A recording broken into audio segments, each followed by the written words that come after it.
যকসু নির্বাচনে জগন্নাথ বিশ্ববিদ্যালয়ে ছাত্র সংসদ নির্বাচনে ছাত্রদল বিরাট অঘটন ঘটিয়ে দিয়েছে।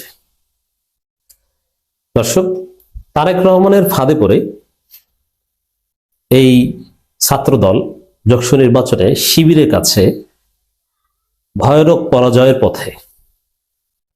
দর্শক, এই যকসু নির্বাচন বিএনপির পক্ষ থেকে তারেক রহমান নিজে ডিল করেন, এমনকি বিভিন্ন স্বতন্ত্র বা ছোট ছোট প্রার্থীদের বসিয়ে দেওয়ার ক্ষেত্রেও তারেক রহমান ভূমিকা পালন করেছেন। তিনি বলেছেন যে তোমার নির্বাচন করা লাগবে না, বসে যাও, ছাত্র দলের সমর্থন করো।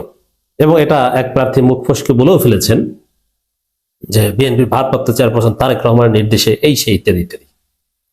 এবং এই নির্বাচন যাতে না হয় স্থগিত নাটক অনেক কিছুই করেছে।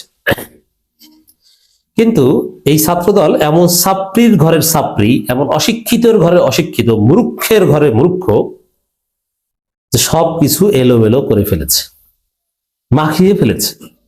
আগামী নির্বাচনের চিত্র কি হবে তারেক রহমান পরিচালিত ছাত্র দলের যকসুতে ভূমিকা দেখে এটা স্পষ্ট হলো। দর্শক, কি করেছে দেখেন, এরা যে কি নোংরা, কি ছেঁচড়া, থার্ড ক্লাস, ভোট নাই, জিততে পারবে না, এই জন্য এইসব আকাম করতে আসে।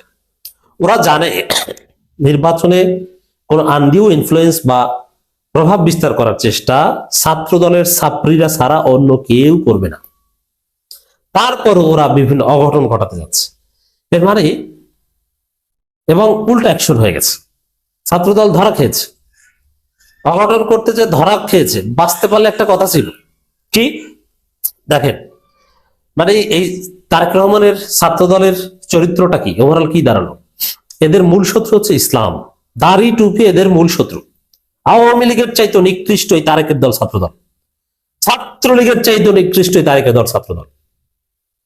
আমি জেনে শুনে বলছি, যেমন হিজাব পরা দেখেছে জামাত কর্মী, হিজাব পরা বিশ্ববিদ্যালয়ের শিক্ষার্থী, শিবিরের ভিপি ক্যান্ডিডেটের স্ত্রী আইডি কার্ড দেখিয়েছেন কিন্তু হিজাব পরা, তাকে জোর করে পুলিশে দিয়েছেন।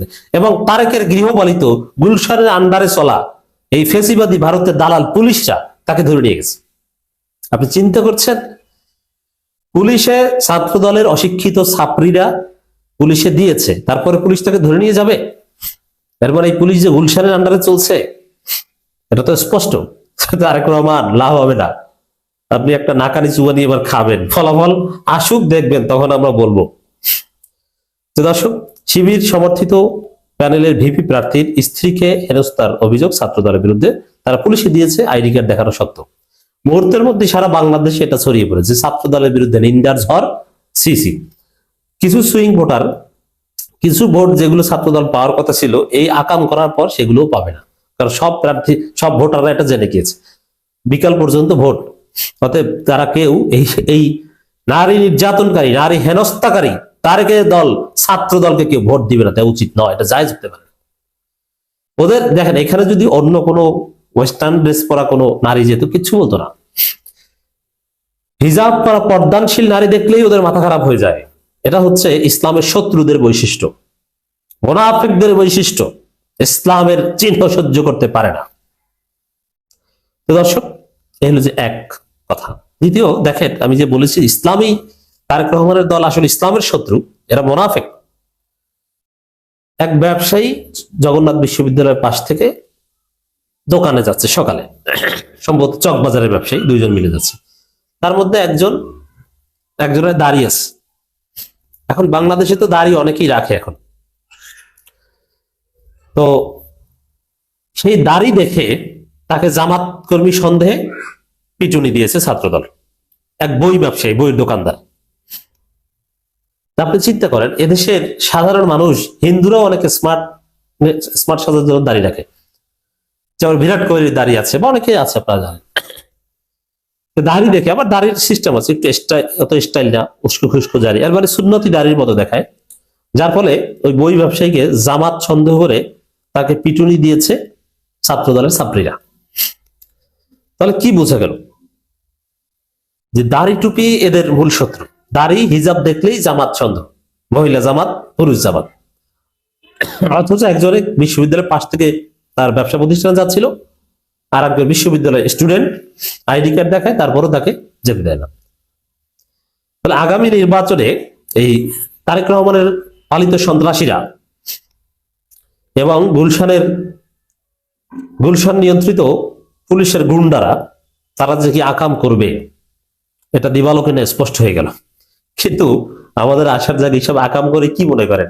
এই যে তারেকের নির্দেশে যে আকামগুলো করেছে জগন্নাথ বিশ্ববিদ্যালয়ের ছাত্রী মূর্খ ছাত্রদল, জনগণকে আঙ্গুল চুষে জনগণ প্রতিবাদ করছে, আপনারা দেখছেন, এবং এর ফল ব্যালটের মাধ্যমে পাবে। এবং নানান পক্ষ কথা বলেছে, শিক্ষক সমিতি সংবাদ সম্মেলন করেছে, শিবির সংবাদ সম্মেলন করেছে, এবং ঐক্যবদ্ধ এবং আরেকটা প্যানেল সংবাদ সম্মেলন করে ছাত্র দলের বিরুদ্ধে আচরণবিধি লঙ্ঘনের অভিযোগ করেছে, এবং পর্যবেক্ষক বিভিন্ন সংস্থা তারাও সংবাদ সম্মেলন করেছে যে এই আকাম করছে তারা। অতএব এই আকামের কারণে ভোট যা পাওয়ার তাও পেত। ওই ডাকসুতেও কিন্তু ছাত্রদল হয়তো আরো 1000 খানেক ভোট বেশি পেত, কিন্তু কিছু আকাম করে, কিছু স্যাস্ত্রামি করে কমপক্ষে 1000 খানেক ভোট তারা বিসর্জন দিয়েছে। এখন এই যোগসুতে জগন্নাথ বিশ্ববিদ্যালয়ের ছাত্র সংসদ নির্বাচনে ছাত্র দলের পরাজয় অনিবার্য, কিন্তু পরাজয়ের ব্যবধানটা একটু বেশি হবে এই আকাম করার কারণে। এবং এর থেকে এটাও স্পষ্ট হলো যে ছাত্রদল বিএনপি এমন সন্ত্রাসী সংগঠন, তারেক এমন ব্যর্থ নেতা যে তারা কোনো কিছুই সুষ্ঠুভাবে সুন্দরভাবে করতে পারে না। তারা সমাজের ভাইরাস, বোঝা, আর এদের শিক্ষা দীক্ষা নেই। এরা আইন মানতে পারে না, এরা শৃঙ্খলা মানতে পারে না, এরা যে কোনো জায়গায় অঘটন ঘটাবে। মানে ভালো কিছু, সুশৃঙ্খল কিছু এই বিএনপি ছাত্র দলের সহ্য হয় না। পৃথিবীর কোনো একটা জায়গায় আপনি দেখাতে পারবেন না যেখানে বিএনপি ছাত্র দল আছে অথচ শৃঙ্খলা আছে। কোনো শৃঙ্খলা নেই, একটা উচ্ছৃঙ্খল সংগঠন, বেপরোয়া সংগঠন। অতএব এই ছাত্রদল ভালো হয় কিনা সন্দেহ আছে, আর ভালো না হলে তাদের পরিণতি এক্স্যাক্টলি ছাত্রলীগের মতো। এটা বিএনপিও জানে, যার ফলে ছাত্রলীগ যখন নিষিদ্ধ হয়েছিল তখন বয়স্ক চন্দ্র একটা কথা বলেছিল যে আজকে ছাত্রলীগ নিষিদ্ধ হলো, একদিন তো ছাত্রদল নিষিদ্ধ করা হবে। অতএব এই ছাত্রলীগ নিষিদ্ধ এটা আমরা ভালোভাবে দেখি না। অতএব এই ছাত্রদল যে কি, এটা যে ছাত্রলীগ সন্ত্রাসী হলো তারা ছিল স্মার্ট শিক্ষিত, আর ছাত্রদল হচ্ছে অশিক্ষিত আনস্মার্ট থার্ড ক্লাস সন্ত্রাসী।